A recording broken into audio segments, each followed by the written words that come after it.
Hey yo, this the KID, the Kid Capri, man. You know how it goes down. We don't do nothing without no DJ, alright? That's what you watching. Are you a part of the culture?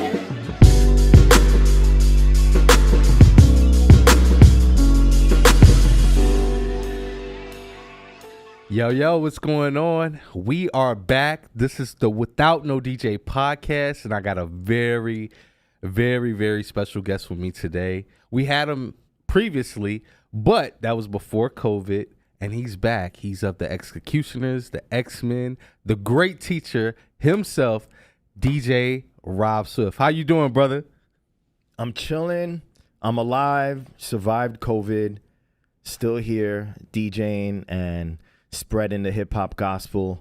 And I'm super happy to be here with you, bro. Man, in person and not FaceTime or a texting. Zoom or something. Word. Would have ran out of Zoom in it. Exactly. Now, let's talk about COVID because that's what we initially came in on.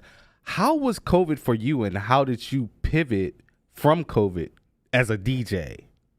COVID was actually one of my best fiscal years. Oh, yeah? In my career. Yeah. And a part of me feels a little guilty even saying that because I know a lot of people were struggling. People passed away. People got sick. Friends of mine got sick and caught COVID and stuff. But for me, it was interesting. Before COVID, I had a lot of students that I taught on Skype. Right. And they would set up time with me to train for like an hour or two because they didn't live in New York, couldn't come to my home studio to train with me. And so we would set up Skype sessions and train that way. And I'm talking about students across the globe, from Asia to Australia to Europe, everywhere, Canada, US. I had students and I scheduled hour-long sessions with them. Then COVID hit. Right. And what ended up happening was I accumulated more students because a lot of people just had all this time on their hands. Right. They were home bored, not doing anything. And it's interesting how the DJ community took to social media to post more videos of themselves from their bedrooms, scratching it up, having fun, going live. Right. Live streaming became a big thing. Everyone was on Twitch. Yeah. And so because of that, I got more students because people wanted to learn how to DJ properly. You know, the interesting thing about the pandemic lockdown was, with regards to DJing, being that everyone took to Twitch, you had to showcase some kind of skill to stand out amongst all the DJs that were live streaming. Yeah. So a lot of those people that wanted to level up came to me. And what ended up happening was, during the pandemic, because I got so bogged down with students, I ended up launching the official Brolic Army DJ School online. Wow. So it's like I was teaching already online because, as I said before, I was setting up Skype sessions with students all over the world. But it started to get a little overwhelming, you know, having to keep up with all of these different sessions. Of course. And students, let's say in Australia, that for them was easier to train when it was like 8 a.m. for me, for example. Right. But it's COVID. You want to make sure the bills are getting paid. So you're taking on all these students, and launching Brolic Army DJ School just facilitated one hub, one place where all of these students that I accumulated throughout that year can go to and watch the lessons on their time. Right. And so the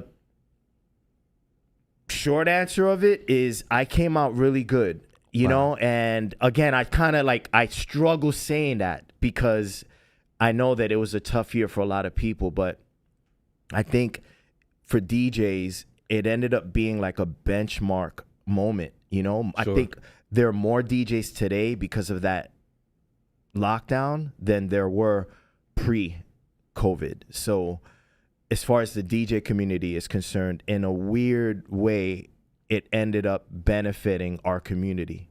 Yes.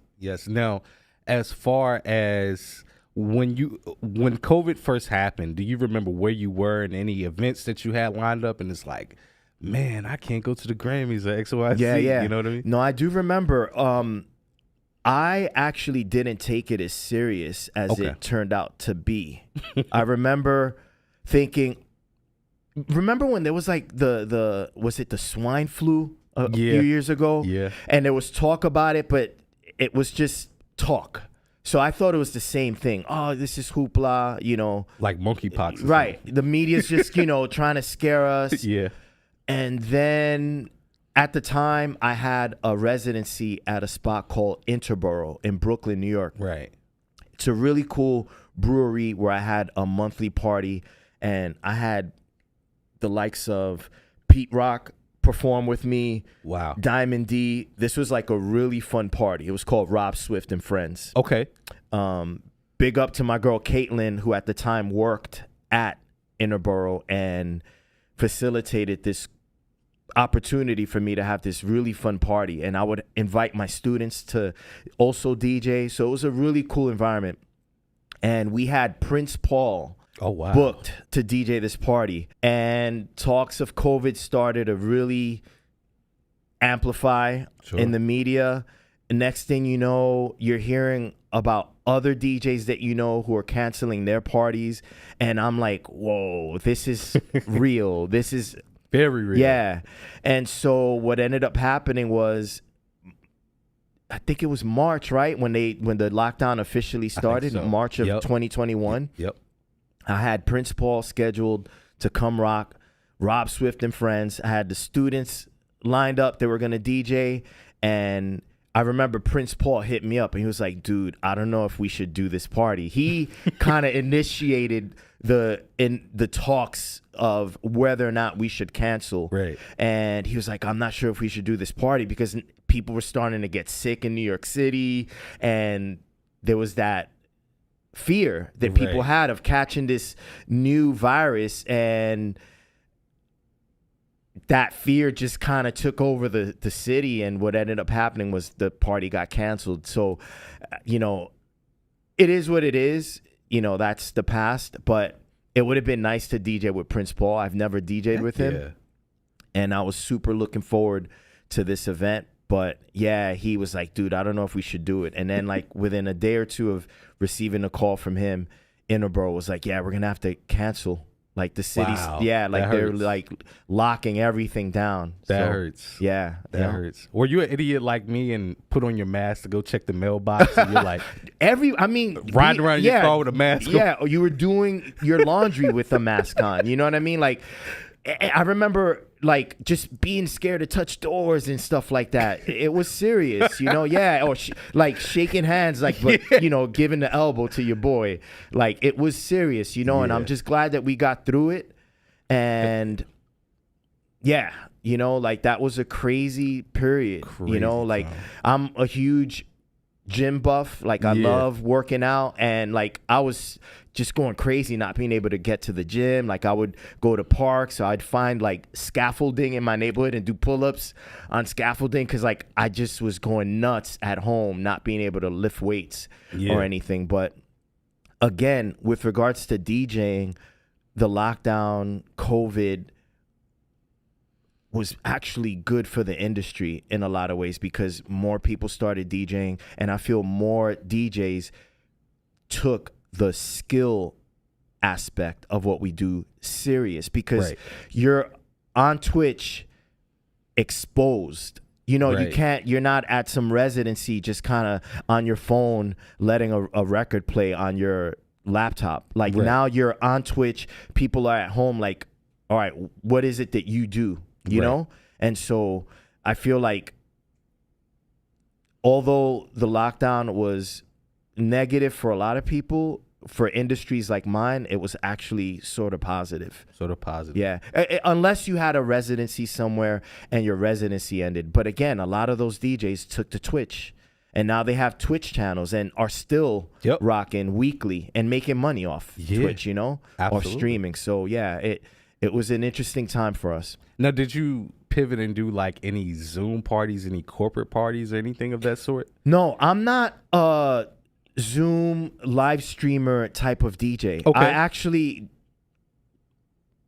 That's not where my passion is. I'd rather DJ in front of people, document it, and then post it for people to see, right? But I'm not really one to live stream or record videos of myself in my room and then upload them to YouTube or Instagram and wait for people's responses.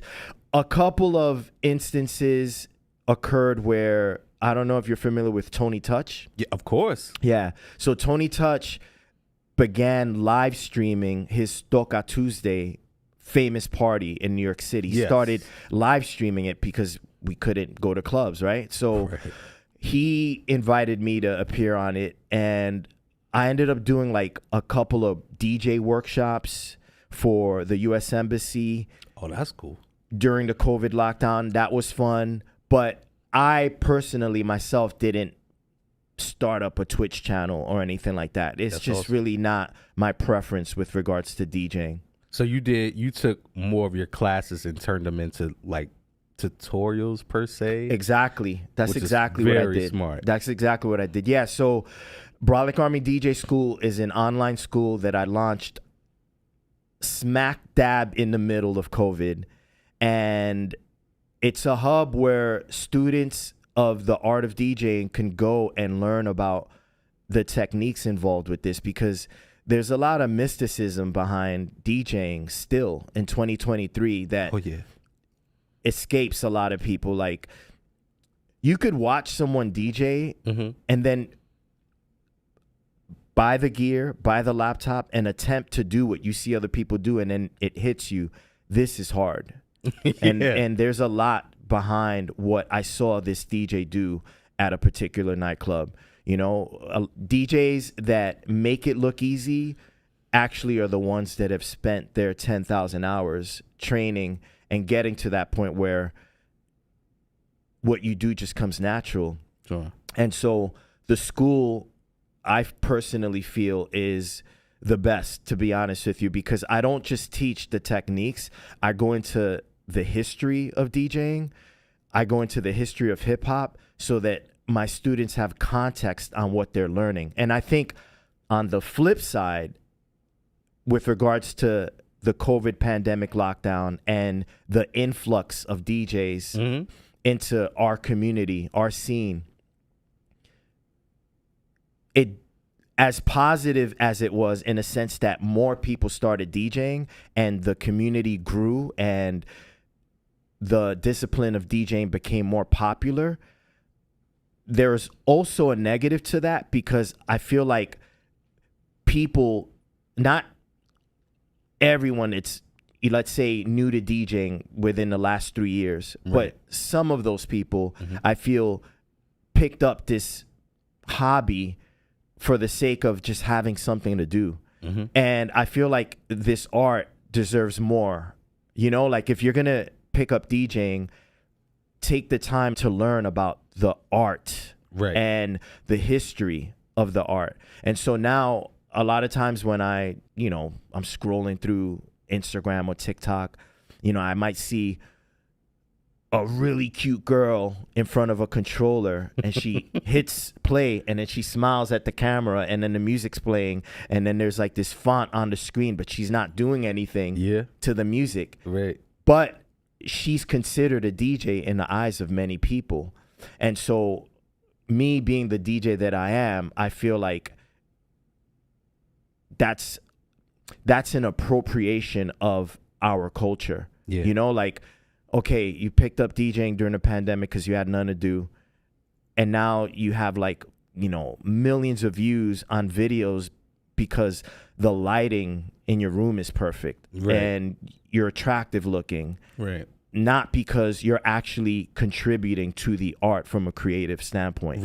And so I feel like Brolic Army DJ School exists to offset that. Good. We need that. We need more of that. Word. So within me watching and doing my research on interviews that you've done in the past, I've noticed that you don't only talk about the art form of DJing, but you, like you said, you talk about the history of DJing. You talk about blacks and Latinos and basically how we got here, the challenges we experienced. Can you elaborate on that for us? Oh, for sure. I'd love to, actually, because this is important information. And after all, it is the 50th year of hip hop, right? Yeah. And so I'm glad that you asked that, because there's more to DJing than winning a competition. And a lot of times when I sit down with podcasters, I get asked questions like, when did you win your first battle? What inspired you to DJ? And there's backstories and history to how I ended up sitting here in front of you that goes as far back as the Great Depression, to be honest with you. Wow. Yeah, and I know wow is the response I expect, because what does the Great Depression have to do with Kool Herc and Africa Bambaataa? Right. But there's a lot of synergy between the two, although there's a huge time gap. Okay. And what I mean by that is this. In 1925, an urban planner named Robert Moses was hired by New York City to contribute to the government's urban renewal strategies that were starting to be implemented in New York and in parts of California, Detroit, Chicago, across the country. And this is now post Jim Crow America, right? So, you know, we're here in Charlotte, North Carolina. I know we have like guests here sitting in on this podcast, and I know you guys, whether you're black, white, have heard about Jim Crow laws, laws that existed to further the inequality that minorities, quote unquote, were experiencing, predominantly black, let's say. So urban renewal plans basically revolved around, in New York City, I'll speak about New York because that's where I'm from. Right. During the Great Depression, that created a lot of slums. Right. And the Bronx, New York was one of those areas in New York City that was affected by the Great Depression. Middle-class people lost jobs, couldn't pay their rents. The city itself started suffering. Right. And as a result, I was driving through Charlotte today, getting to a mall to get freshened up for this podcast interview. I see it. And I was looking at the houses, bro, and like the lawns and the trees and everything is just manicured so well here. And I was just like, man, like I'd love to live here. Right. Picture the exact opposite in the late 1920s in the Bronx. Like, oh yeah, dirt, extreme poverty,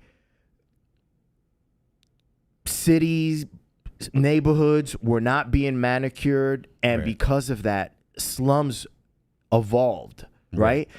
Robert Moses was hired to clean up the city, right? And he was an urban planner, and so what he did was he supervised the construction of highways, of parks, of beaches in New York City and in the suburbs of New York. Right. So in 1925, he began supervising the construction of the Southern State Parkway. Now, how is that relevant to hip hop? This is how. Robert Moses, to put it bluntly, was a racist, but he was put in this position to rebuild New York City. Right. So here's an example of the kind of stuff this guy did. In 1925, as I said, he started construction of the Southern State Parkway. The Southern State Parkway was a highway that facilitated a means for people in New York City to get to beaches in Long Island, to get to swimming pools in the city. Right. And he supervised all this. Now, with regards to the Southern State Parkway, this guy, Robert Moses, man, an urban planner, instructed the people building the highways or the Southern State Parkway specifically. You know how like when you're driving through a highway and you reach like an underpass, and Right. that underpass is basically a bridge where people can walk from one side of town to the next side of town, or maybe bike over or drive over, because there's this highway. He instructed the people building the Southern State Parkway to build the bridges connecting the different sides of Right. one neighborhood to another low enough so that New York City buses can't drive through, because he didn't want inner city kids riding the buses or minority families riding the buses and getting to beaches like Jones Beach Right. or getting to the suburbs of Long Island. So he literally mandated that they build the bridges connecting the different parts of the towns that were cut off by the Southern State Parkway low enough so that city buses couldn't drive through. Wow. Another crazy thing that this guy did was the pools. He would instruct the people designing the pools to keep the water temperature. And I'm not lying. This sounds crazy as I say it. I'm like, yo, this is nuts. But this is documented historical facts that you could Google if you Right. want. Robert Moses instructed the people building the pools to maintain the water temperature low. I forget, he said below a certain amount of degrees, because black folk don't like swimming in cold water. This is documented quotes from Which is Robert true, Moses. by the way. Yeah. Yeah. So the point in me bringing that up is that the city went from Jim Crow. Jim Crow really didn't affect the North the way it did the South. Right. But what I'm trying to say is that New York adapted Jim Crow mentalities, a Jim Crow mindset, and applied it to urban renewal. Right. You know, another thing that you got to factor in with regards to highways like the Southern State Parkway, or another, which was built, they started building the Southern State Parkway in 1925 and finished in, I believe it was 1962. Wow. It was finished. Okay. In 1948, Robert Moses started supervising a new project, which was the construction of the Cross Bronx Expressway. Now we're talking about the Bronx, New York City. And what this guy did was he basically supervised the demolition of neighborhoods where blacks and Latinos lived, and Irish and Polish and Jewish. The Bronx after World War II was actually very diverse. So I would say around the 1940s through the 1970s, after World War II ended like in 1945, a lot of Puerto Ricans, a lot of black people from the South started to migrate up north and settle in New York City, Right. in places like the Bronx, New York. And so being that Irish people were already there, Jewish people were already there, Polish, Italians, now there's this influx of Puerto Ricans and blacks. To be honest with you, and unfiltered, white people started to kind of be like, well, what's going on? There's this influx now of like Puerto Ricans and blacks, and like, I'm here because I'm amongst my own. Right. And so I raised that to say that white flight started to take place once the construction of these highways began. So Robert Moses literally created a path for white people to leave boroughs like the Bronx because of this influx of Puerto Rican people and black people to the city. And so not only did he destroy neighborhoods and displace people that, now needed to find a place to live because their buildings were demolished by the construction of this highway. Right. He also, Robert Moses, created a pathway for white people to take part in what we term white flight. People left the Bronx and went up to places like Westchester and Long Island and other suburbs. Okay. And so what ended up happening was in this urban renewal planning that started to take place in New York City, there was this indirect negative effect on quote unquote minorities, specifically blacks and Puerto Ricans, because now they're displaced, right? And this dude, Robert Moses, is instructing the supervisors of these highways, for example, the Southern State Parkway, to build the bridges connecting one town to the other on these highways low enough so that city buses couldn't drive through there because he didn't want quote unquote minorities to get to the beaches. So he's literally destroying neighborhoods, but then trapping black and Puerto Rican people inside the Bronx, Wow. and other parts of the city. I grew up in Jackson Heights, Queens, and we experienced our similar version of that as well in the 70s. So to answer your question, yes, like the history of this culture that we called hip hop has its roots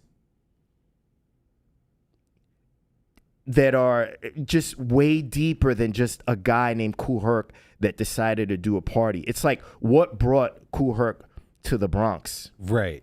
What brought Puerto Ricans and blacks to the Bronx? It was this opportunity, the American dream, a chance to make money, find work. Right. But because of that influx of minorities, white people got scared, left, took advantage of the roads that were being built by Robert Moses, an urban planner in New York City who was racist. Right. And you have the Bronx, New York now, that's basically a slum. Remnants of the Great Depression are affecting it. The destruction of neighborhoods because of highways like the Cross Bronx Expressway and the Southern State Parkway affected it. So like hip hop is a product of these policies that our government implemented. And so it's important to touch on these things on the 50th year of hip hop because there's more to this story than a guy deciding to cut breaks back and forth. Correct. Correct. And I've also heard you talk about the influence of government policies. And correct me if I'm wrong. I may be pronouncing it wrong, but the benign neglect, what that had on hip hop. And I want to ask you, how did that influence hip hop in general? And then on top of that, a person like Kool Herc or Africa Bambaataa, what does that mean exactly? Right on. So benign neglect is a policy that was implemented by President Richard Nixon. He was advised by his political advisor, a guy named Patrick Moynihan, that the time may have come where the issue of race could benefit from a period of benign neglect. Right. And this is a famous quote from a memo that he sent Richard Nixon on the issue of race. Okay. Our government was basically throwing their hands up and saying nothing that we're doing is solving the black issue. Mind you, this is right after the civil rights movement. Let's just leave the blacks alone and see if they could fix the issue themselves. And the interesting thing about that is benign neglect basically is a means for our government to throw their hands up, not do anything about what was affecting black families in places like the Bronx. And as a result, bust this, bro. You know how I was referencing me driving to the mall this morning and seeing like how well manicured Charlotte is with the lawns and the houses. Well, with benign neglect, boroughs like the Bronx, specifically sections like the South Bronx, were being ignored. Okay. And so the neighborhoods weren't being manicured. The sanitation department was literally using the South Bronx as a dumping zone, dumping trash in the South Bronx. What? Literally dumping trash in the South Bronx. Emergency services like ambulance or the fire department were cut. Okay. So if you had a fire, like, no one was showing up to put that fire out. And that's why when you look at pictures of the Bronx, let's say now if you Google 1970s hip hop, you'll see pictures of the Bronx with the pioneers of hip hop posing with burnt buildings as a landscape and rubble all around them, but like posing, you know, like with gold chains and like shades on, but like in the background, it's just World War III, literally, right? Yeah. And that's because of a policy called benign neglect that Richard Nixon implemented after being advised to do so by his advisor, Patrick Moynihan. And it's deep, man. Like when you think about it, like New York, specifically the Bronx, was just ignored. And the citizens, the residents of the Bronx were just left to figure out life, right, economics, and how to feed their families on their own. And, you know, our government is supposed to be for the people, by the people, but yet it wasn't for the people, and the people were ignored, you know? Right. And so that had a huge impact on hip hop. Another thing that is important to consider with regards to the politics of hip hop and the economics of hip hop, especially in the 1970s, is this. Don't think that there weren't black families that wanted to leave. Imagine you're growing up in an area where the landlord in your building wants to gentrify the building, but can't, right? Right. And so he burns the building down. Landlords were literally burning their own buildings to try to get the residents to leave because they wanted to gentrify the Bronx. So imagine living in a building where you have to now leave because the landlord paid some kids to burn it down or set it on fire himself. Like landlords, slumlords were literally arsonists and collecting insurance money on the building and then just breaking out and buying property, you know, in the suburbs or in Westchester. Stuff like this was happening. And that's why the images of the Bronx, if you Google them in the 1970s, are what they are. Right. So couple that with redlining. Here's another government sanctioned policy that was subsidized by banks across the country. But right. I'm referencing New York because, you know, I'm from New York City. Of course. So if all that isn't enough for you guys, redlining is a practice where you pull out a map, right, of New York City and you see the 5 boroughs, right?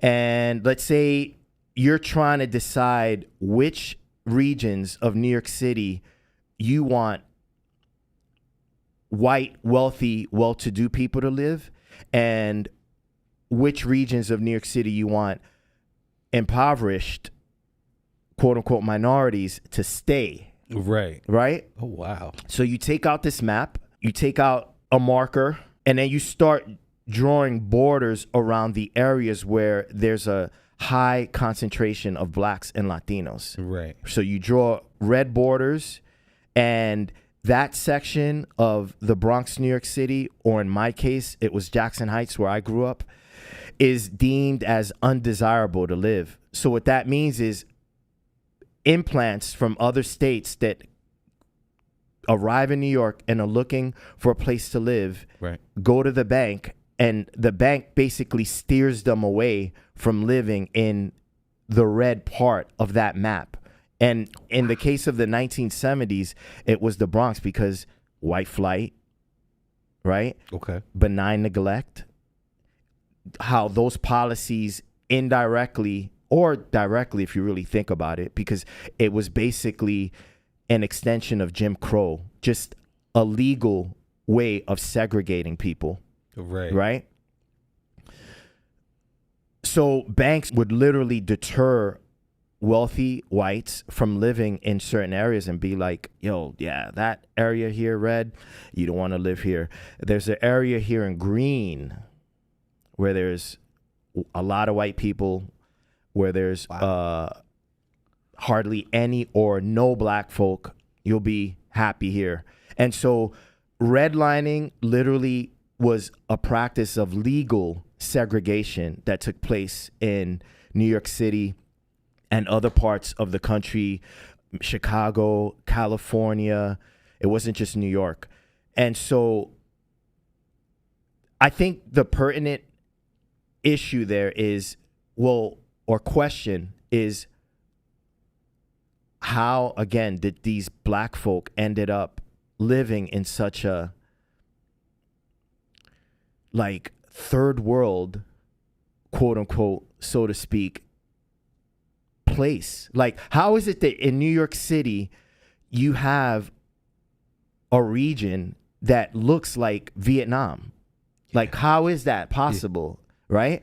And this is how, like, the Great Depression, Robert Moses building these highways, destroying neighborhoods, displacing families, benign neglect, policies that our government literally enforced that basically revolved around them just not doing anything for black people, citizens, Americans, right? Right. Redlining, Right. banks literally compartmentalizing sections of New York City into desirable because there's white people, not desirable because there's blacks and Latinos. Right. And what I'll say in closing to your question is that another thing that I want you guys here to consider, and everyone watching this podcast, is, as I was saying earlier, it's not like black folk and Puerto Rican folk didn't want to leave. Right. But banks were only subsidizing white families to leave the Bronx. Irish people, Polish, Italian, they were only subsidizing white families. So what I mean by subsidizing is they would broker loans for them to leave and buy houses so they could take out a mortgage on a house in Westchester or in Long Island and use the roadways that Robert Moses built to get out of the Bronx. But if you were a Puerto Rican family or a black family that wanted to do that, you wouldn't get the loan because you were seen as a risk. Right. Right? So it's a lot of information. If you have to, rewatch this podcast and break down everything bit by bit. And that's how you get to the 1970s Bronx, where it's impoverished, Right. where gangs are running the streets. Why? Because of policies like benign neglect. No one meaning officials, whether it's the police department, the fire department, ambulances, weren't supervising the Bronx. Right. And it was literally mayhem, you know? And Sounds like it. families, working families had to figure out a way to live in that. Yo, dude, like families that lived in a lot of these buildings, like their boilers would break and they would have to leave their apartments and go outside to like a fire hydrant and open the fire hydrant and get water from the fire hydrant and put it in like gallon containers and take it upstairs to their apartments. Or like, you know, sleep with the oven on because it'd be cold during the winter. Like, this was the Bronx, and this is why, for example, when you watch movies like Wild Style or Beach Street, and there's like, you know, one of the coolest scenes in Beach Street is like about 10, 15 minutes into the movie. Double K, the DJ, goes to this abandoned apartment and he throws a party and us girls are rapping and Rocksteady's there. It's working part? Right, it's working. Yeah. Right, and they're inside this abandoned apartment. That really happened.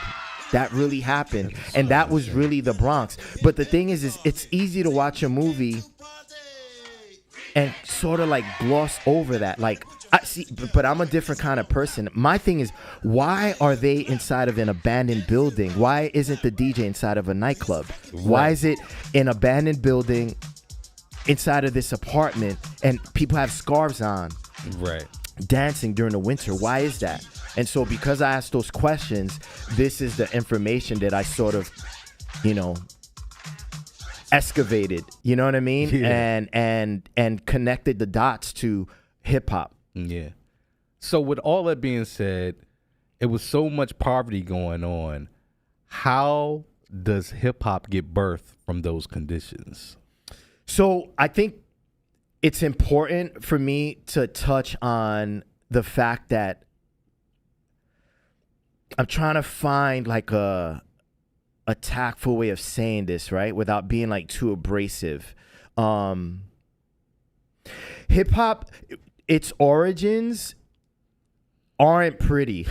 You know what I'm saying? Its origins aren't pretty. The precursor to what DJs like Kool Herc, Africa Bambaataa, Grandmaster Flash did in the 1970s, Bronx, New York, is gang culture. Yeah.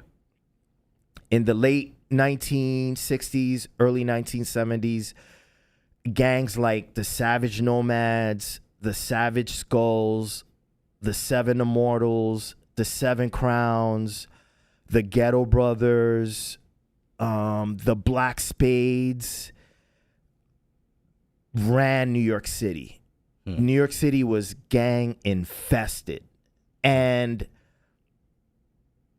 you couldn't throw a park jam with there being different gangs, because in New York City in that period, you couldn't be like 14, 15, 16 years old and not be a part of a gang, because that was your brotherhood, that was your protection. Wow. And in some ways there was positive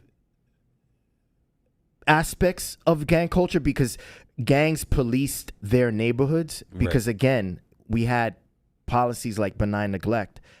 Police weren't supervising the streets. Gangs policed their own neighborhoods. So gangs were like protectors of where they lived. Right?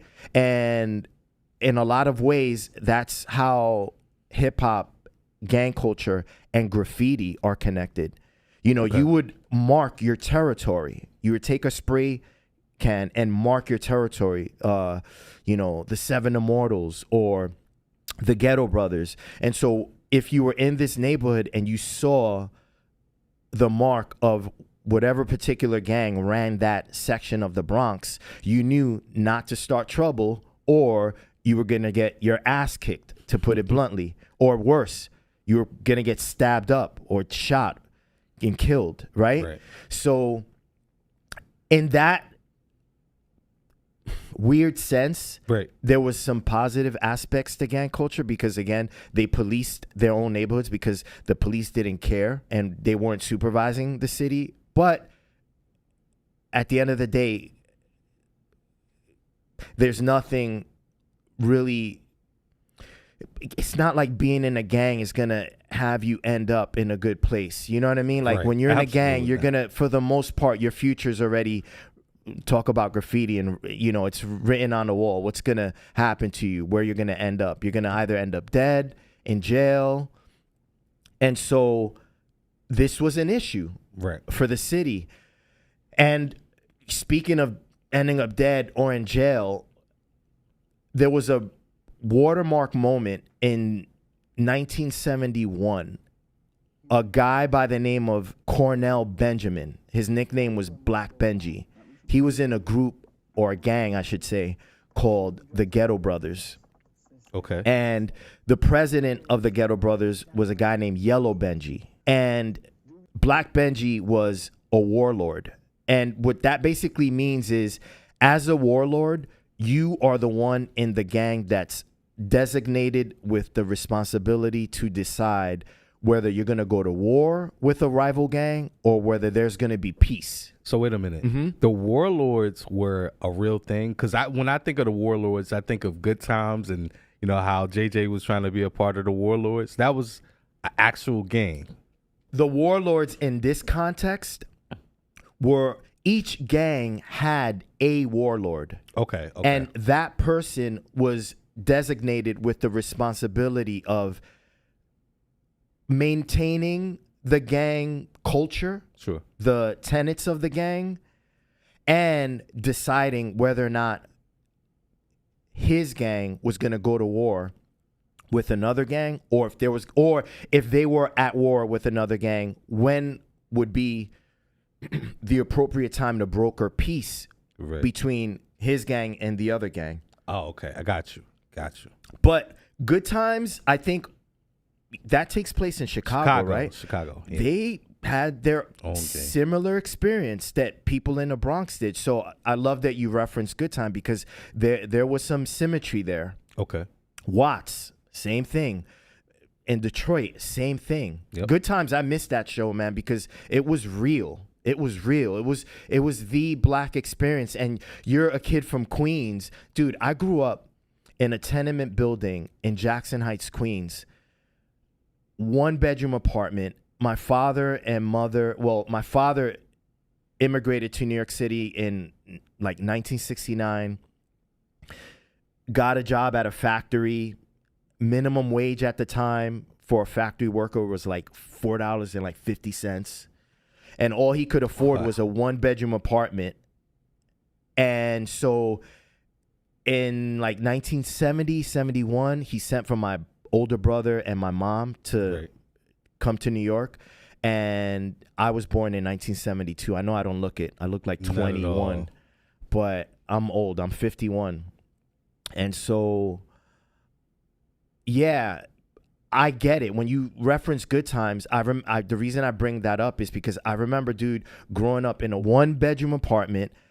I had rats and roaches as roommates. Wow. My brother and I used to sleep on cots in the living room, and my dad and my mom slept in their room. Right. But we slept on cots, bro, in the living room. And then, like, we'd wake up in the morning, fold the cots up, move them to, like, a corner in the living room, eat some cereal for breakfast, and then walk to school. And it's not like, you know, we had, you know, buses or anything like that. Again, like, the city was really underfunded.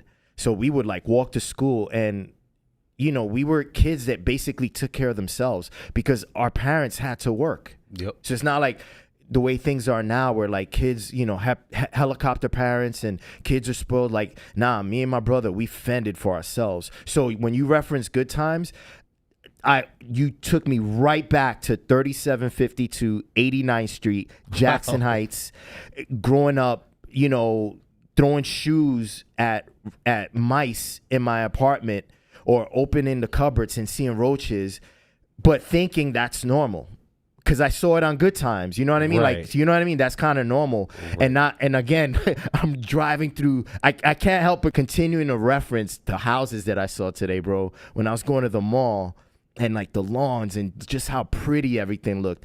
I did not grow up that way. Yeah. And neither did the people in the Bronx. So again, to circle back to this water bench moment, Black Benji, who was a warlord of the Ghetto Brothers, was sent to broker a peace truce between two separate rival gangs. Right. So it wasn't even that the Ghetto Brothers were, you know, had static with another gang. It was gangs that had not a gang beef that had nothing to do with the Ghetto Brothers. So he was sent to broker it, a peace deal. At this meeting, he got killed. He went with a couple of members of the Ghetto Brothers. Obviously, I wasn't there. I was not even born yet. It's 1971. I was born in 72. But I've talked to people from that era, elder statesmen, so to speak, of hip hop that basically broke the story down to me, and I've done research on it. And it's actually stuff you could Google. It's information that's on the internet. So Black Benji went to broker this peace deal between these rival gangs. Something erupted and a rumble took place, and Black Benji got killed. And after Black Benji's death, Yellow Benji, the president of the Ghetto Brothers, called all of the gangs in the city to have a meeting. And at that meeting, it's, again, something that it's documented. You could Google all this information. At this meeting, and there's video as well, he basically pleaded with the warlords of each gang for there to be peace, because they lost, Black Benji. And Black Benji was just a staple in the Ghetto Brothers and in the Bronx. Right. And so it sort of reminds me of the scene in the movie The Warriors. Anyone here seen the movie Warriors? Remember the opening scene where Cyrus, the leader of the Gramercy Riffs, holds the citywide meeting with all of the gangs? That movie, The Warriors, it's fiction, but it's not fiction. That was really the Bronx, New York City in the 1970s. Wow. It was really like that. And so in the movie, Cyrus is saying, why are we rumbling against each other? We need to call a truce. We could run this city together. Right. And that's, literally what happened after Black Benji's death. Yellow Benji called this citywide truce amongst all the gangs, and they went with it. They followed suit. That's not to say that remnants of gang culture didn't continue on. It's not like from one day to the next there was just peace. Obviously, you still had muggings. It's not like gangs stopped operating, but they decided to have an overall truce. Right. I say that's a water bench moment in hip hop because that truce facilitated the space, the means for DJs like Disco King Mario, Kool Herc, Sure. Africa Bambaataa, Grandmaster Flash, Eddie Chiba to throw the park jams, because without a truce, you were not going from one neighborhood to the next, because you risked getting jumped or worse. So you would stay in your neighborhood, but now there was a truce, so you could venture out from your block and go to a different part of the Bronx, Soundview, or the South Bronx, or the West Bronx, where Kool Herc DJ'd his first party, on 1520 Cedric Avenue. This truce created that space. Right. And so referencing gang culture, how it was the precursor to hip hop, I hope I made that connection for you guys. That it's not, here we are, 2023, we're celebrating the 50th year of hip hop. And I think the average person just kind of assumes Kool Herc woke up one day and had a conversation with his sister about throwing a back to school party, and they did it, and people showed up, and that was the first hip hop party. And then 50 years later, here you and I are having this conversation. No, there were circumstances in New York City that created the perfect ingredients for hip hop to cultivate itself. Okay, so fast forward just a little bit. I know you were in 71. We're going to go to 1977. There was a blackout. And this blackout, I've watched former podcasts where you talk about this blackout and how it impacted hip hop. Can you elaborate on how that blackout correlates to hip hop? Totally. So things are calmer with regards to gang culture in the mid 70s. By now, you had these parties inside apartments that were within decrepit, dilapidated buildings that were just burnt out, right?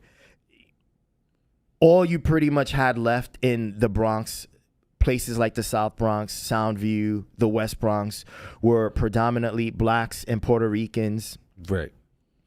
And you had these DJs throwing these parties because it's funny because like as I'm saying this, I'm thinking there was a sort of redlining segregation happening within the DJ discipline as well. You know, it's not like Kool Herc or Bam or Flash invented DJing. They weren't the first DJs. Right. There were DJs like David Mancuso, Francis Grasso, that were playing the same music in nightclubs in the Lower East Side of Manhattan or Midtown. David Mancuso lived in the Village, had a loft, and he would throw parties inside his loft and charge people to get in. And at these parties, he was playing the same music that Kool Herc, Bam, Flash were playing. And so the reason I bring that up is because DJing was a thing that was taking place, especially with the boom of disco music.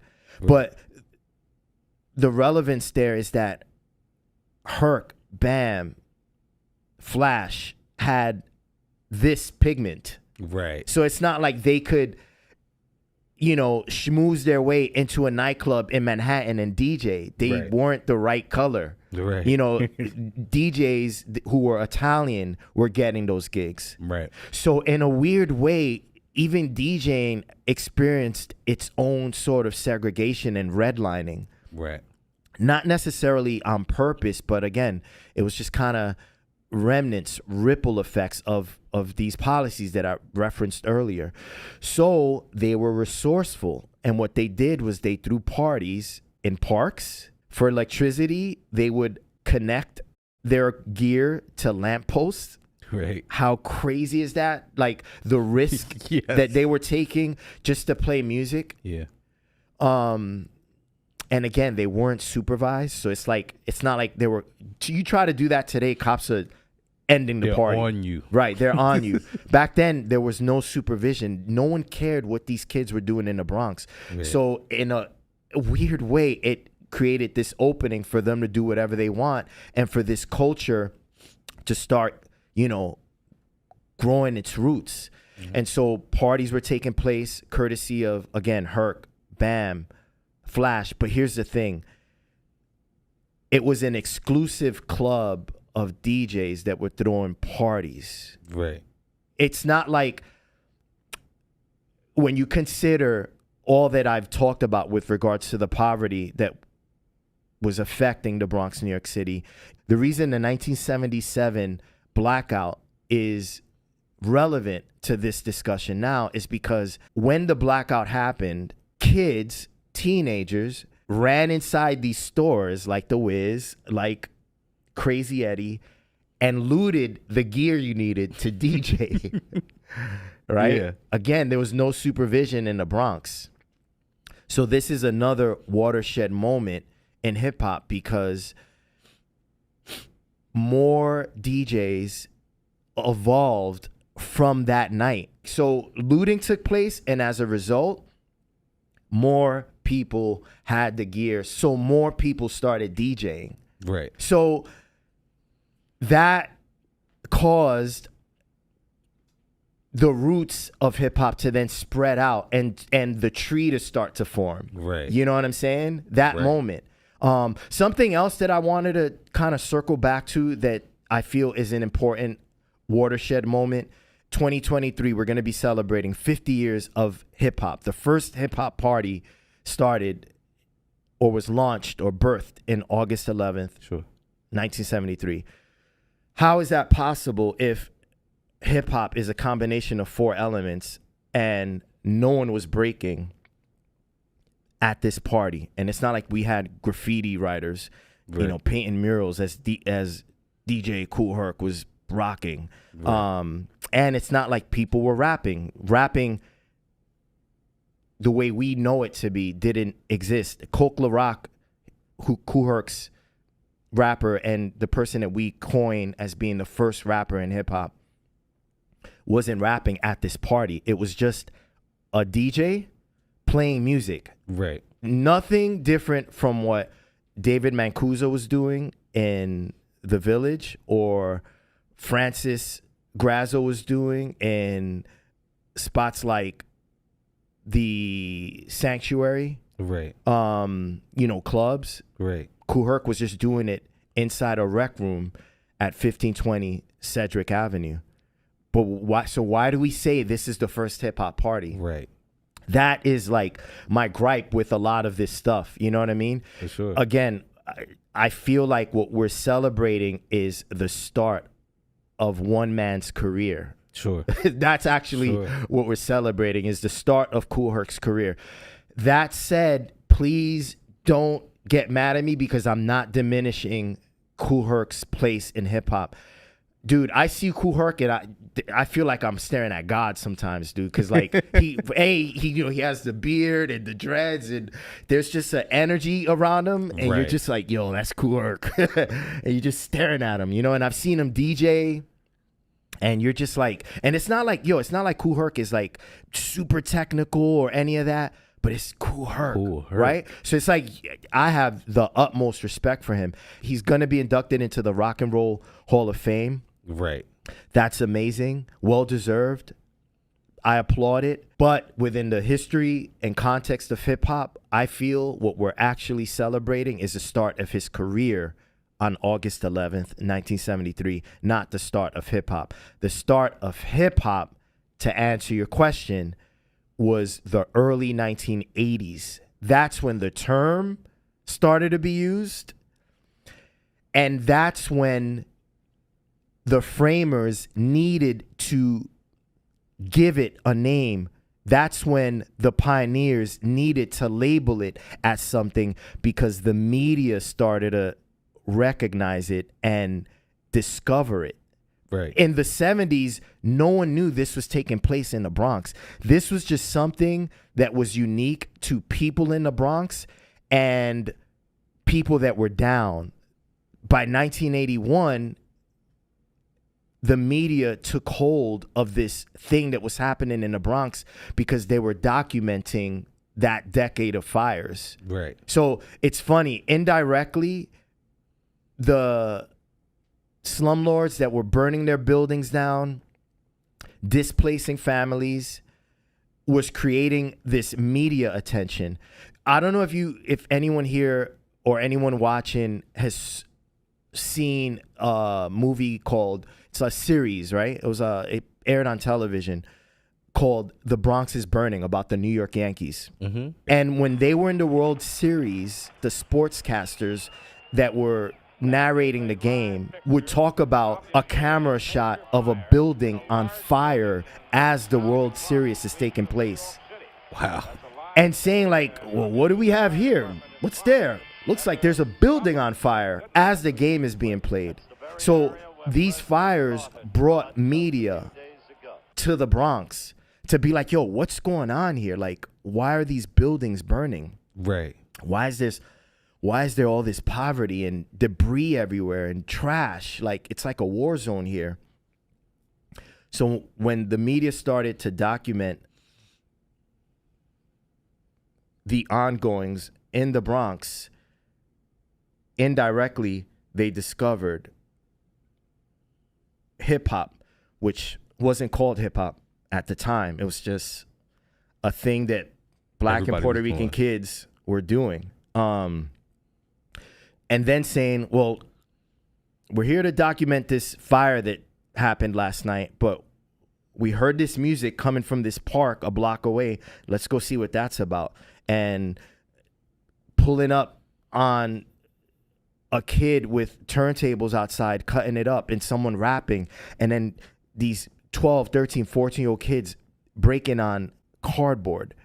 Like, what's going on here? You know what I mean? And then documenting it, making a little story on the news about this thing, this movement of creativity that's taking place. And once people saw that on the news, it started to grow more. And this is now the early 1980s when songs like Rapper's Delight dropped. Right. Songs like Rapture, Blondie. Blondie is a punk rock group, and the lead singer of that group is Deborah Harry. And if you watch the video for Rapture, it starts off with this like punk rock girl singing. You know, you could tell she's in Manhattan. You know, she's like this, you know, cute chick singing. And then she like goes into this like, I don't know, like this lower level underground room inside like a building.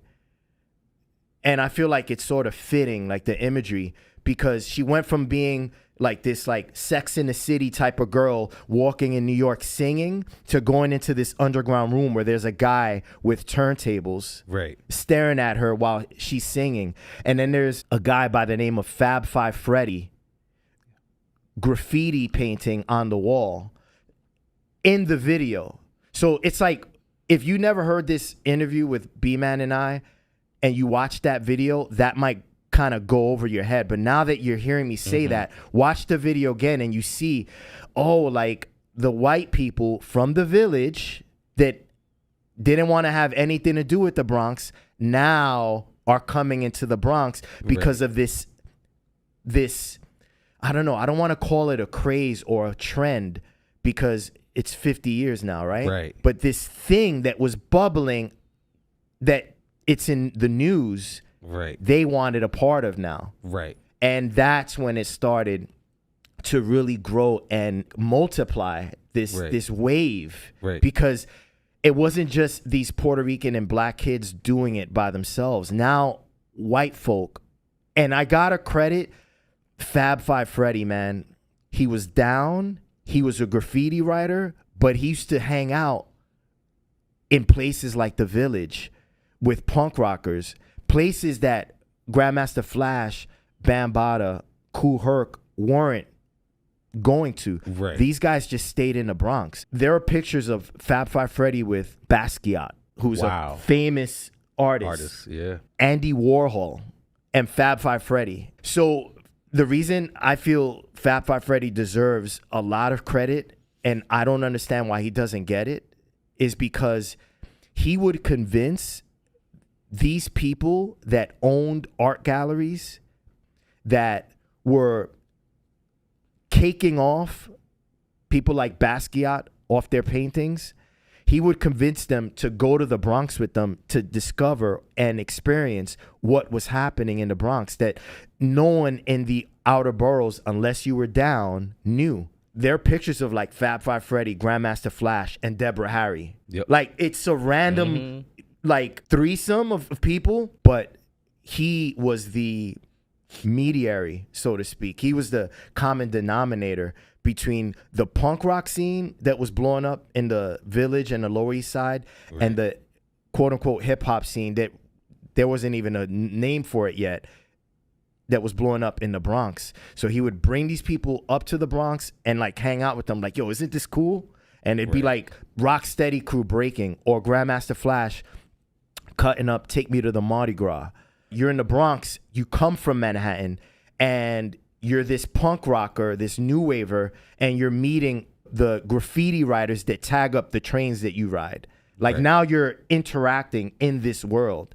Fab Five Freddy was the intermediary of that whole thing. And so I personally feel if it wasn't for Fab Five Freddy, I don't know if hip hop would have been as popular and as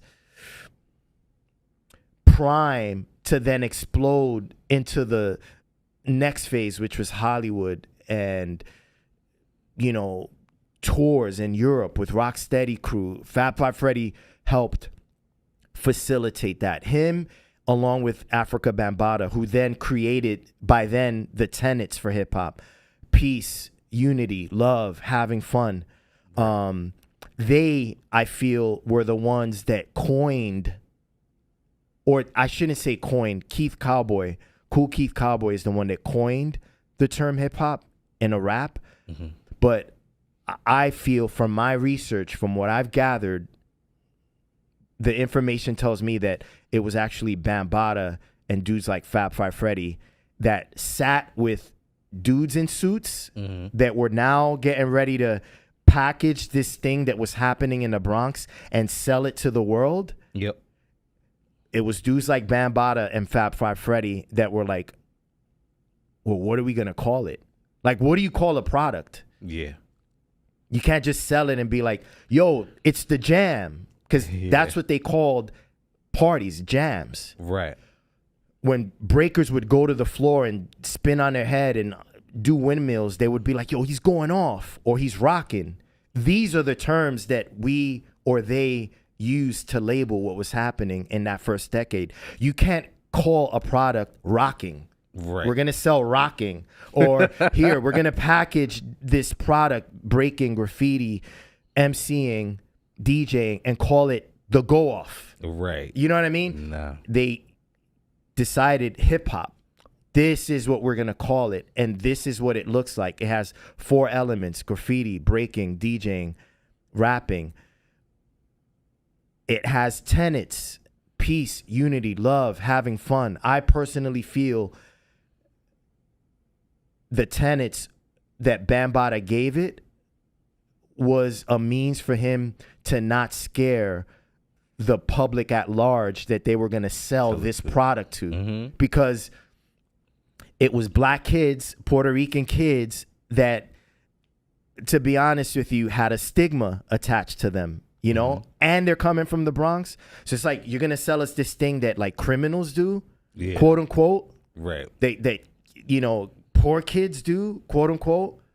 They had to package it a certain way. So they gave it the name, they gave it the ingredients, the 4 ingredients, they gave it the tenets, and it became hip hop. So for me, hip hop actually started, I would say, in like 1982. Okay. So I personally feel that hip hop is 40, not 50. Wow. And that we're celebrating the 50th year of Kool Herc's first party. Right. Not the 50th year of the first hip hop party. There's a difference. And I know there might be people that I might get in trouble with because I'm saying that. And hip hop brings with it a lot of dogma and a lot of narratives that they can't change, and this is what it is, and you gotta tell the story this way. But I'm a different kind of dude. You know what I mean? So yeah, I'm glad that you brought all this up, because at least now this information is out there. It's provocative, and then you guys do whatever you want with it. You could do your own research, and connect the dots in your own way. But I know for a fact that what we call and consider and recognize as being hip hop was not taking place at that one party on 1520 Cedric Avenue on August 11th, 1973. Not at all. So let's dial into, you mentioned, b-boying. That was a big part of hip hop, still is. Let's circle in on graffiti, because that's considered the 4th element of hip hop, right? No doubt. Yeah. Well, the first thing I would say is that during the first decade of hip hop, sure, graffiti really wasn't a part of that concoction that was taking place. Although we're far enough removed that now if you watch a movie like B Street or Wild Style, you just assume that, oh yeah, graffiti writers were there at the parks too. I don't necessarily think that was the case. Actually, I know that wasn't the case because graffiti writers themselves, I'm not talking about people that started writing graffiti in the 80s. I'm talking about like original first generation graffiti writers would tell you they were listening to punk rock or rock. A lot of them were like white guys. Obviously you had black people, Puerto Rican people, and other people from the Latino realm culture doing it, but it wasn't like they necessarily wanted anything to do with what was happening at these park jams because they were in the yards getting dirty, painting the trains, and sleeping all day because they were up till 5, 6 in the morning painting in the yards. Right. Or at home perfecting their signatures, their tags.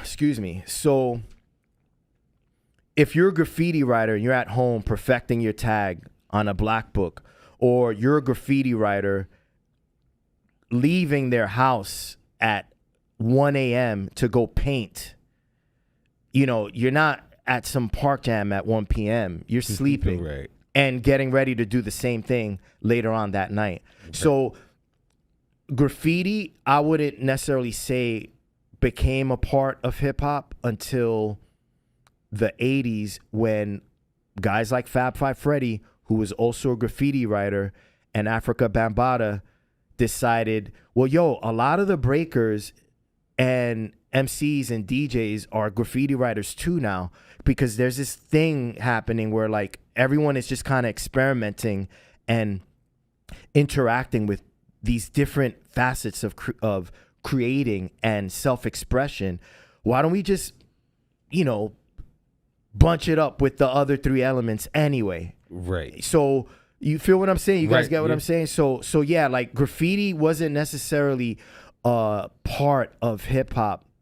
It was its own thing. It was already happening way before 1973. As early as 1968, there was a guy named Cornbread who wrote graffiti in Philadelphia. And then New York City had Taki 183, who's considered one of the first, if not the first, graffiti artists. But it's not that they were painting these burners meaning like these amazing, like, 10 feet murals or anything like that. They were just writing their name everywhere. It was tagging that initiated the graffiti movement, tagging. And I was a tagger too. I used to write graffiti. My tag was Rob Ski. Big up to my boy Nay. Okay. He named me Rob Ski. He was like, and at the time with graffiti writers, you always had a mentor. You had a mentor, and then that mentor would give you your name, and then you would figure out how you were going to write the name, and then it was your job to get your name up everywhere and go viral, so to speak. And so my boy Nay, Joey, named me Rob Ski, and so I went with the name. I didn't know what the reference to ski was. I just felt like my mentor is giving me this name. I need to get it up as many places as I can. And so I say that to say that graffiti was prevalent in the first decade of hip hop, but it was happening more so parallel to the movement Right. that was nameless. Right. It wasn't necessarily a part of that movement. That's not to say that there weren't DJs that didn't write graffiti as well, but it's like you separated it. You wrote graffiti and you DJ'd, but you didn't really combine the two. And when the media started to take hold of this thing that was happening, when Hollywood decided to make movies about it, guys like Fab Five Freddy and Africa Bambaataa were like, all right, we have DJing, we have MCing, we have breaking. So there's the dance, there's the oral representation of this culture, and then there's the music, the songs that describe what we like and what we're about. We need an art representation. And so they tied in graffiti. And that's why, like, I would say between, if you guys look at the early flyers from, let's say, 1978 through 1980, none of those flyers have the word hip hop on them, and none of those flyers have graffiti on them. It's party at such and such school, PS, whatever public school, we're throwing a jam, and Ground Wizard Theodore is going to be there, and the Fantastic Five Freaks are going to be there, and Cold Crush Brothers, or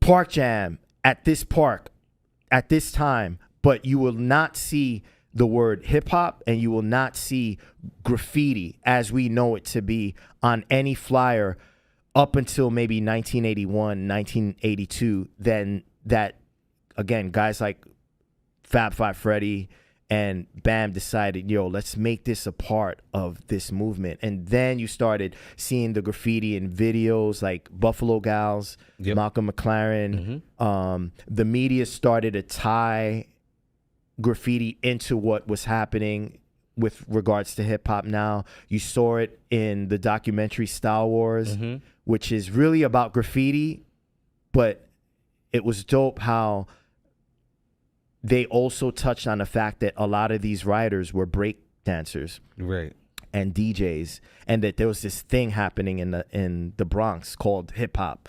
But all those interesting little anecdotes and circumstances indirectly created what we're talking about today. So it's crazy. It's a crazy arc when you think about it. Absolutely. Now, was there a defining moment that maybe, like, for some of us, for me, it was watching, Soul Train and situations like that, where you sat down and you're like, hey, I see this guy doing that. That may be what I want to do. For sure. Well, my dad was one of those defining moments. Sure. Seeing him take a room full of people and control them without speaking, for me, was a power. For sure. And it made me look up to my dad. Watching my brother made me want to do this DJing thing because it looked fun.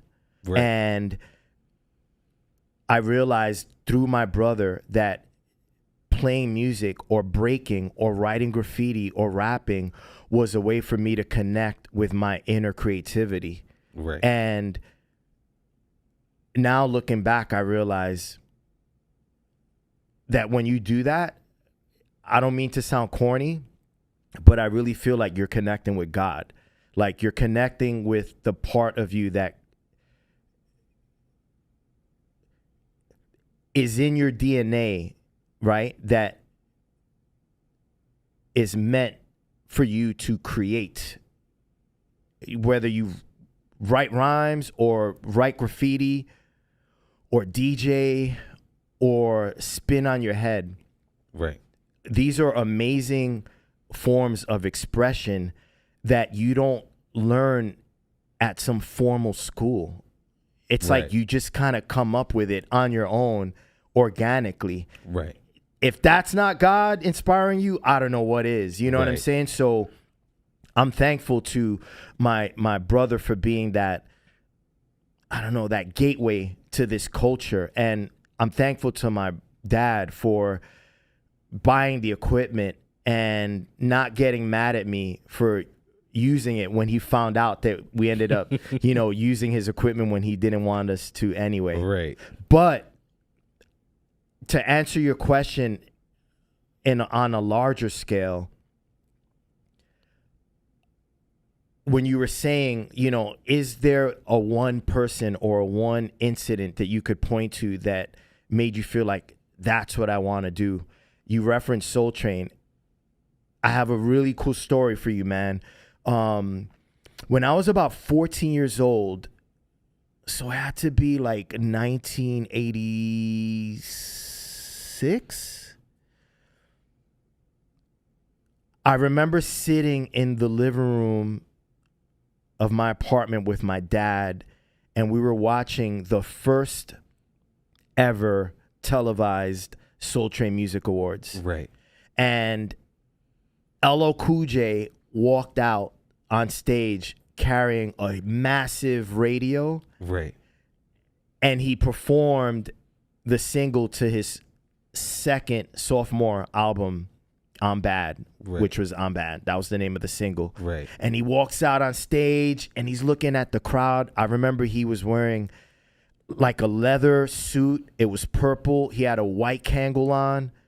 And he just looked so like confident and in charge.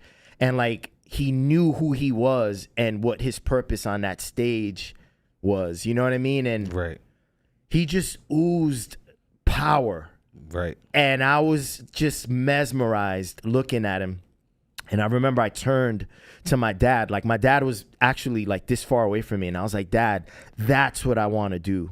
That's what I want to do. And I was like 14 years old. So LL had to be like 18, 19 years old by then, right? Right. And my dad looked at me and laughed. He laughed. He was like, come on, Rob, like really? And you know, it's interesting because it's not like I took it personally. I think I understood at 14 that to him, an immigrant to New York City from Colombia, my dad's family were miners in a part in Colombia called Chocó, a region of Colombia that's by the coast. Right. And where Africans were dropped off during the, transportation of slaves in the 1600s. So if any of you guys go to Chocó now, Colombia, it's nothing but people of this pigment, And so I think at 14, I understood that like he just doesn't have the foresight that I have, Right. And so I didn't take it personally, but I think a part of me was like, all right, I guess I'll just prove you wrong. Right. So I remember seeing that image of LL walk on stage and it just kind of got implanted in my head. Right. Fast forward a couple of months after that, my brother and my best friend at the time, Psycho Les, who at the time was just Lester to me, and now you guys may know him as one half of a group called the Beat Nuts. Right. He and I went to junior high school together, and my brother actually taught us both how to DJ. Right. And it was Les that convinced me to ask my brother to teach us how to DJ. So fast forward a couple of months after watching LL, my brother, myself, and Psycho Les are inside my dad's car. We're going record shopping. Right. In Manhattan. And we cross the 59th Street Bridge. And at the end of the bridge, there's like this tram that you see people taking to go to Roosevelt Island. And at the tram, there's a red light. And then you could go left or right? On 59th Street. So we're at the red light waiting. And then a car pulls up to our right. And we look because there was hip hop coming out of it. And it's LL Cool J. Oh, wow. And LL's looking at us like he's sitting like this, looking at us. And I remember he had a like his boy in the passenger seat, and they actually looked alike. They looked very similar, and they both had Kangols on. They had like wife beaters on. Yeah. And LL looked at me and like did a bicep, and I was like, "Yo!" And Les was like, "Yo!" And my brother was like, "Yo, that's LL." And like he made a bicep at us, and we were just like, yo, this is crazy. And then he pulls off, and then we started like chasing him. Right. And cause I'm like, yo, we're like, that's LL Cool J. And I remember like we're chasing him. What was he driving, by the way? He was driving a red Audi. Ooh. And we were in like a Ford LTD. Cause my dad loved like those big ass Ford cars, right? So and we're chasing him, and I remember vividly seeing his eyes like look at us in his rear view mirror from our car, and just thinking like, yo, that's LL's eyes looking at me right now, like in his rear view.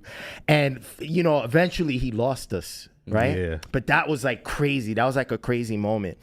Fast forward like a year or two later, this is when LL was having his beef with Ice-T. I don't know if you guys remember, but LL had like a huge beef with Ice-T.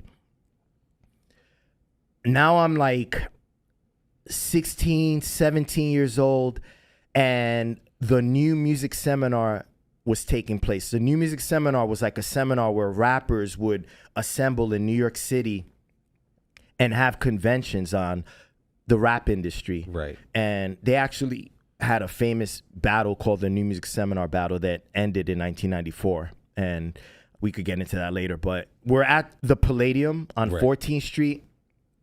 And myself, Psycho Les, and my brother, the three of us always hung out together. My brother was like our caretaker in a way, like our chaperone. How much older was he than you? My brother is like 6-7 years older than me. Okay. So at the time, I was like 17 years old. He was probably like 24, 25. Okay. All right. So my brother took us to the Palladium because we couldn't get in there without adult supervision. And we're inside the Palladium hanging out, and we see Ice-T. And we're like, oh, there's Ice-T. And we're like, man, geeking out. And a circle formed where people started dancing. Right. And in walks LL Cool J. Right. And we're like, yo, there's LL. Oh, man, LL. And then there's Ice-T, and we knew about the beef. So we're like, yo, what's going to happen? Like, are they going to fight? So this circle breaks out, and there are people dancing. And, yo, I swear to God, I'm not lying to you guys. Ice-T and LL had a dance-off. What? And we're, yo, yes. That sounds crazy. It was amazing, bro. So Ice-T went in the circle, and like he's dancing, and he's like up rocking, but like not going to the floor. And then LL gets in the circle and starts looking at Ice-T and dances, and we're like, yo, this is insane. I kid you not, bro. Wait a minute. LL Cool J can dance. Yeah. And what year is look, this? Crush Groove. Look at the end of Crush Groove. Baby blue Kangol on, black leather on. And at the end, he walks out like as the credits are rolling, and he starts up rocking at the very end of Crush Groove. So I know LL was a b-boy, and I know he was a dancer.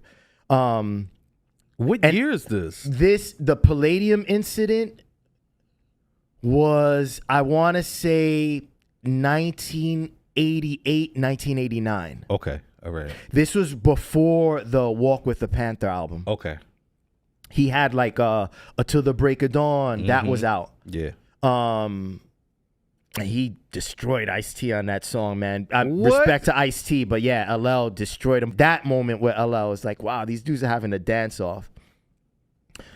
Fast forward now years later, I'm about to board a plane to go to the Essence Festival in New Orleans. I got tapped to do some DJ workshops down there. This is now like the early 2000s. I hadn't seen LL for a minute, right? And so I'm at the gate waiting to board. There's LL. I'm like, oh shit, there's LL. And I'm looking at him, and you know, I just can't get my eyes off him, man, because it's LL Cool J. And he's been this like image of what I've wanted to do and how I've wanted to experience myself with regards to hip hop, more than any of the breakers that I saw in movies, more than any of the DJs, to be honest with you. Although I was inspired by guys like Grand Mixer DST and Mixmaster Ice and Cash Money, more than the rappers of that era, Treacherous 3, Fearless 4. LL, I feel, to me, symbolized that you can do this and make a lot of money. Oh, yeah. You know what I'm saying? Yeah. Whereas those guys were just like, yeah, you could do this. Yeah, you could experience yourself creatively as a rapper or as a graph writer if you were Fuzz in my neighborhood, or as a DJ, Grandmaster Flash. But LL to me was like a symbol of like, you could walk on the stage of an award show and be paid to be there and rap. Yeah. And that's what I was trying to get my dad to understand, and it just didn't click for him.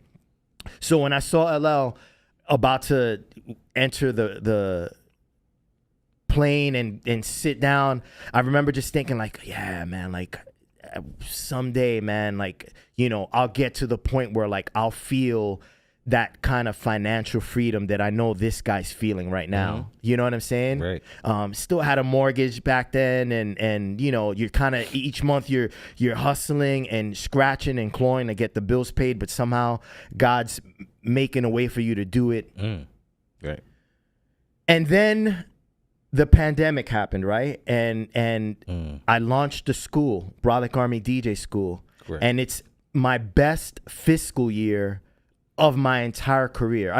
I would say my DJ career officially started in 1993 when Akinelli tapped me to be his DJ. That I would say is the year 1993 that my career officially started. But each year was a hustle. Right. And you scratched and clawed to make ends meet and get by. And even when I moved out of my parents' apartment, I don't even know how. Now looking back, sometimes I'm like, I know how. It's God, right? Yeah. But like you're like, how? That said, how did I make the bills at the end of every month? And I had a mortgage. How did I pay for the furniture in my apartment off DJing? Like it just didn't make sense to me, right? But pandemic comes and I have the best fiscal year of my entire career. And that year I pay my mortgage off. And that year I launched my school that has now turned into my business. Like it's my business. Regardless of what happens with me regarding DJing, if I lose a contract, if I don't get booked for a tour, my school will always keep me financially secure. And and that is a blessing, and I thank God for that, right? And so right after the pandemic, when things started to open up, I get a call from Z-Trip. And Z-Trip is LL Cool J's DJ. Right. Random call, and he's like, yo, Rob, what's up? Zach, what up? We're talking. He's like, yo, man, check it out. LL got booked to perform at Central Park. This is July. Well, I got the call like in June of 2021, but the actual concert was taking place in July. And he's like, yo, Zach is like, yo, LL is doing this concert he got booked for in July, but I'm actually going to be on the road and I can't do it. So he was like, LL and I talked and we want you to DJ. Wow. And yo, I was like holding the phone, trying to be cool. Right. But in my head, I was doing backflips. Yeah. And like there were fireworks going off. Yeah. And I was just like, damn, Zach, bro, like, thank you. And yes, I will do it. And just tell me when is rehearsal and what I got to do. And yo, dude, like it was, you know, I'm a talker, right? I think I talked more than him on the call. Like I was that excited. And he was like, yeah, dude. And I remember him telling me, I mean, think about this, guys. Like, it's New York, the birthplace of hip hop. There's a gazillion DJs they could have got. Right. And a lot of DJs that are more popular than me that they could have got. You know, Funkmaster Flex and guys that are on the radio and DJ Enough, like in respect to all those guys. But for whatever reason, they chose me. You know what I mean? And so we went to rehearsals. I'm there with the band, you know, sizing up what it is that I got to do. Preparing. LL actually wasn't at the first rehearsal. And then the next day we went to Central Park to rehearse, like do a cold run of the actual performance. And I remember like I'm on stage sorting through my sounds, getting ready, and I hear Rob Swift, and I turn around and it's LL Cool J. Insane. And I'm just like full fucking circle, man. Yeah. Full circle. Excuse me for cursing, but that's how, good. like, You're good. I feel the excitement that I felt that moment. And I looked at him and like got off my little DJ podium and walked up to him, and I just shook his hand and I was like, yo, dude, thank you, man. Thank you. He was like, nah, no problem, Robbie. Yo, this is gonna be dope and we're gonna do this. And I'm just there like, yo, this is crazy. This is insane. Yeah. And it's the year of the pandemic. You know what I'm saying? That's even crazy. Right. So we do the show, and what's cool is it wasn't just him. He brought out Fat Joe, Run DMC, Melly Mel. What? Yeah. And like you're DJing? And I was the DJ. So it's 50 years of hip hop on stage, right? Yeah. And I'm the DJ. It's, yo, dude, it was crazy. And I remember like we did the show. It's on, I have the footage on my YouTube page. Anyone that may want to check it out, it's up there. Please check that out. So we do the show, we get off stage, and I'm getting my stuff together and I'm getting ready to leave. And I went up to him and I told him the story of my father. How like my father laughed at me when I told him that I wanted to be where you were on that stage, Right. When I was 16 years old, walking out on the stage of the Soul Train Music Awards, I told my dad I wanted to be where you were, and here I am where you were on that stage. Like all these years later. So like, I'm glad you asked that question. And LL's like, he's just looking at me like, damn, yo, that's deep. That's deep. Yeah. And I remember he was like, yo, Rob, but like, yo, dude, like, I want to do more shit with you. Like, obviously, Z is my DJ, but like, I want us to keep working together, man. Like, this was a lot of fun, and it was just awesome, man. And I guess to wrap up my spiel there, I feel like LL was like an arrow for me. Like, he was an arrow, and that kind of kept pointing me in the direction that led me to where I'm at right now, today, in this chair. Right. Every time I ran into him, whether it was like at a red light at the end of the 59th Street Bridge, or at the Palladium, or about to board a plane to go to New Orleans for the Essence Festival, it's like he was this arrow, like, yeah, just keep going that direction. And I'm your arrow, and just keep following me. Mm-hmm. You know what I mean? And I ended up on stage with him, literally full circle, bro. So, like, to anyone out there that is DJing, if you're new to this art and you're thinking to yourself, like, man, it's just so many DJs out there, and like, how am I gonna establish myself and make a name for myself with social media the way it is, and there's all this competition? I'm sure there are arrows for you. You just gotta follow them and know which arrows they are. That's because right.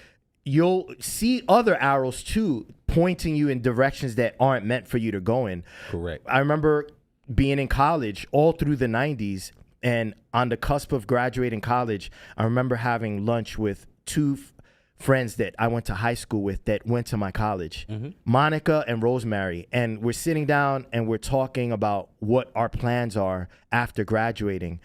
And they're both like, yeah, we're going to get a job here. And well, I'm thinking about maybe going back to school and getting my master's. And I remember telling them, I think I'm going to devote at least 1 year completely to DJing.